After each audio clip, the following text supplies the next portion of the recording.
Hello friends, welcome our channel fact star of cute study.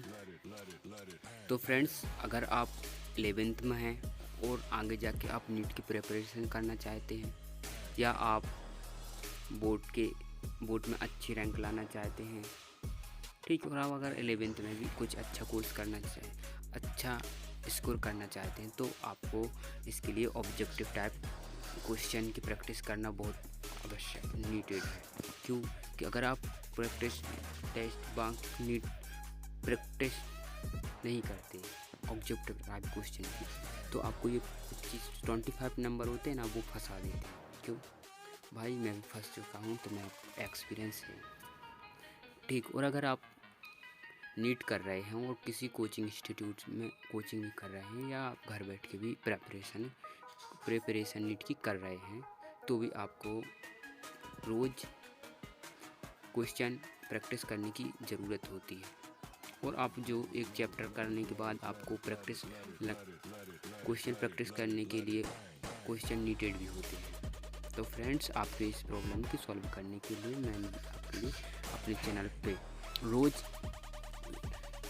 10 question या 15 question लाया करूँगा, ठीक। वो कभी कभी भाई ऐसा हो भी सकता है कि मैं अपलोड ना कर पाऊँ, लेकिन भाई अधिकतर मैं कर ही दिया करूँगा।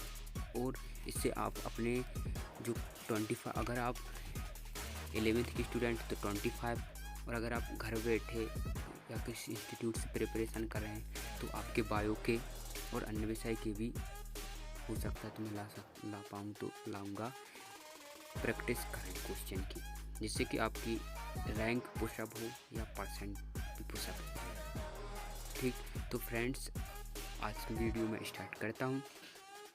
तो आज का पहला क्वेश्चन आपको स्क्रीन पे दिख ही रहा होगा, तो लेट्स स्टार्ट। तो आज का क्वेश्चन जैसे कि दिया है, निम्न में से किस ऊर्जा का तुरंत स्रोत कहा जाता है। मतलब मैंने कहा यह है कि ऊर्जा को पाचन होता है वो डायरेक्टली किसका होता है। अगर हम इनमें से किसी जो लिखा है जैसे वसा, कार्बोहाइड्रेट व वसा, केवल कार्बोहाइड्रेट, खनिज लवण व विटामिन, अगर इनमें से हम किसी को अगर डायरेक्टली कोई भी चीज़ दें तो वो डायरेक्टली कौन सी पच जाएगी, डायरेक्टली हमारे कौन सी चीज़ इनमें से डाइजेस्ट हो जाएगी। तो भाई वो तो हम सभी को पता है कि कार्बोहाइड्रेट यानी कि ग्लूकोज, ये तो हम लोग को पहले से पता है, क्योंकि जब हम लोग बहुत कमज़ोर पड़ जाते हैं तो हमको बॉटल भी ग्लूकोज की ही लगाते हैं। क्यों? उससे हमको एनर्जी मिल जाती है, ठीक। तो फ्रेंड्स, आगे बढ़ते हैं अपने क्वेश्चन में। तब तक इसका आंसर ये है, ठीक। तो फ्रेंड्स, आगे बढ़ते हैं अगला क्वेश्चन पे।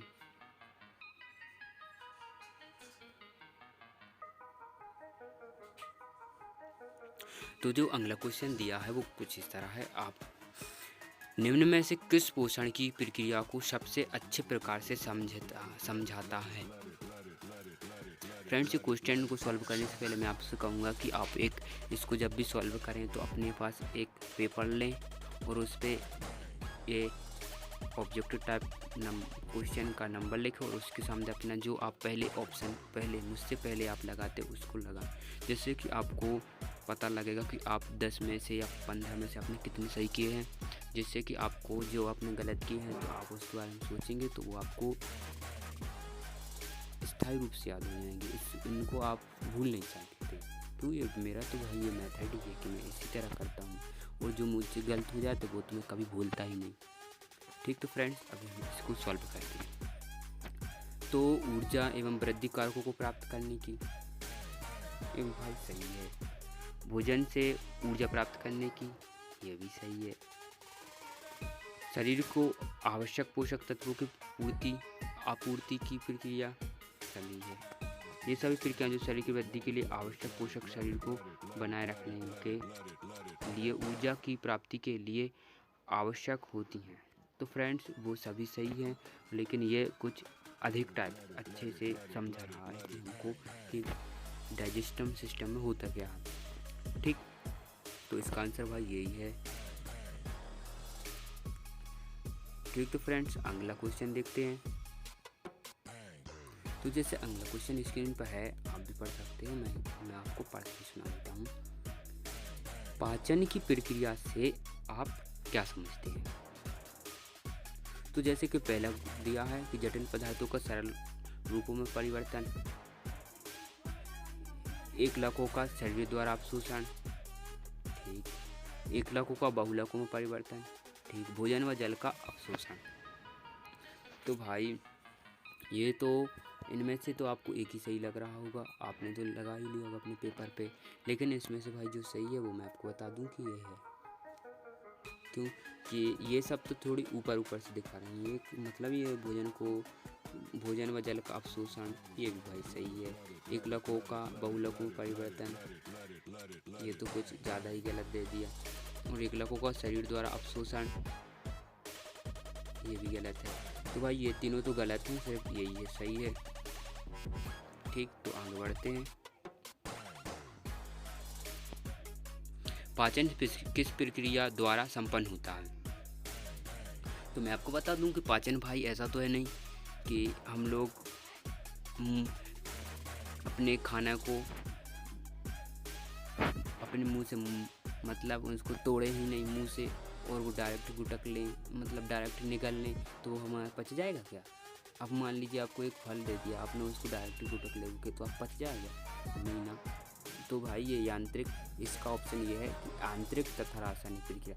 यांत्रिक मतलब ये यांत्रिक जो कि किसी सिस्टम से कार्य होता है, जैसे कि हम मुंह से अपने निवाले को मुड़ाते हैं और उसमें लार को मिलाते हैं, ठीक, और उसको निगलते हैं, ये सब यांत्रिक में आ जाता है। जबकि रासायनिक में तो आपको पता ही है कि HCl और बाकी सब एंजाइम सब मिलके भोजन को अवशोषण यानी कि बहुत छोटे छोटे कणों में तोड़ देते हैं और उसको अब्जॉर्ब करने के लायक बना देते हैं।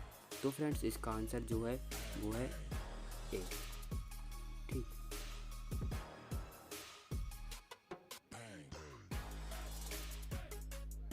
तो अब अगला क्वेश्चन देखते हैं कि पाचन की प्रक्रिया आरंभ होती है।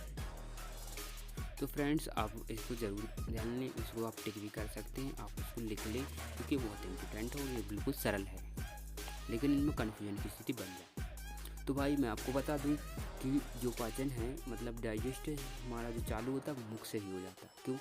क्योंकि मुख में हमारे जो कार्बोहाइड्रेट होता है या शुगर, उसको हमारा जो मुख में लार होती है उसमें एक एंजाइम होता है टाइलिन और लाइजा, दोनों होते हैं।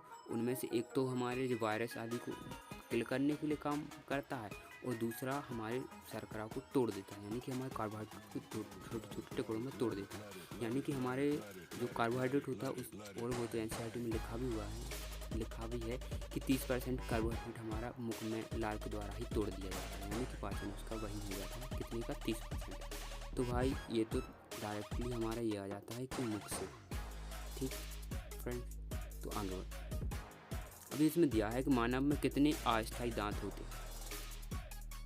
जैसे हम लोग को पता है भाई कि बचपन में जो आते हैं वो होते हैं अस्थायी, ठीक, वो जो टूट जाते हैं, मतलब दूध के आते हैं तो वो टूट जाते हैं और फिर उग जाते हैं, उनको कहते हैं अस्थायी दांत। तो उनकी संख्या हमारे अंदर होती है कितनी? तो उनकी संख्या हमारे अंदर होती है 20। ठीक फ्रेंड, चलो तो फिर आगे अगले क्वेश्चन पे जाते हैं।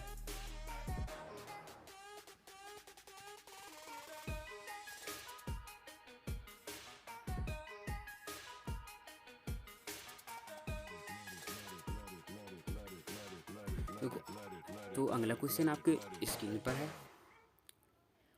तो रीड करता हूँ मैं। मानव में किस प्रकार का दंत विन्यास पाया जाता है? तो भाई ये पूछ रहे हैं कि हमारे जो दांत होते हैं वो किस टाइप से हमारे मुंह के जबड़े के अंदर रखे होते हैं और व्यवस्थित होते हैं। तो भाई बहुरदंती व गर्तदंती। देखो बहुरदंती का मतलब तो इनका ये है कि ये हमारे दांत टूटते जाते हैं और उगते जाते हैं, ये तो भाई हमारे अंदर ऐसा कुछ होता नहीं। ठीक, गर्तदंती तो फिर भी सही है, तो ये तो सही है नहीं क्योंकि इसमें एक सही नहीं है। ऑप्शन ए में तो ये गलत है। क्यों?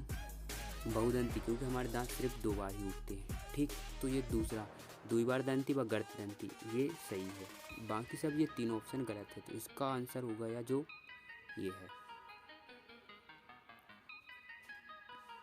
अब ये क्वेश्चन है कि दंत सूत्र का सही परिभाषा क्या है। अब ये दंत सूत्र बोले तो एक ऐसा सूत्र है ये जो हमारे दांत को बताता है कि हमारे दांत हमारे जबड़े यानी मुंह के अंदर जबड़ों पर किस प्रकार रखे हुए हैं। तो ये देखो हम पढ़ते हैं कि मुख में ICPM व M के क्रम में दांतों की व्यवस्था। तो मतलब ICPM M के क्रम में ये तो दांतों को इस टाइप में क्रंदक, रंदक, चवर्णक, अग्रचवर्णक, चवर्णक के रूप में बता रहा है। ठीक, ऊपरी एवं निचले जबड़े के प्रत्येक आधे भाग में दंतों की बिंदु की ICPM के क्रम को व्यवस्था। ठीक, ऊपरी जबड़े में ICMP तथा M के क्रम को दांत की व्यवस्था। जबड़े निचले जबड़े में ICMPM तथा M के क्रम दांत की व्यवस्था। तो भाई ये इसका आंसर क्या है बी। ये कैसे कि भाई जो दंत सूत्र होता है जो हम दांत सूत्र बोलते हैं वो क्या होता है कि डेंटल फॉर्मूला होता है जो वो हमारे दांत होते हैं, जबड़ा होता है उसके आधे जबड़े के आधे में होते हैं। ये नहीं कि पूरे दांतों को बता देता है भाई, आधे जबड़े में मतलब बीच से हमारे बीच का मुंह होता है तो उससे एक नीचे का एक साइड और नीचे का एक साइड या ऊपर की साइड लें तो बीच के दांत से बीच के दांत दो दांतों के बीच से इस साइड उस साइड लेफ्ट और राइट साइड। तो मतलब ये इसका स्टेटमेंट कौन सा सही है कि ऊपरी एवं निचले जबड़े के प्रत्येक आधे भाग में दांतों की ICPM तथा M के क्रम में व्यवस्था, इसे ही दंत सूत्र बोलते हैं। ठीक, तो इसका आंसर क्या हो गया ये।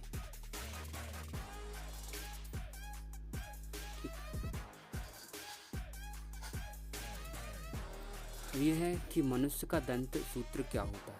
तो भाई इसको तो आप याद कर लें क्या होता है 21-23/21-23। ठीक, यानी 21-23/21-23।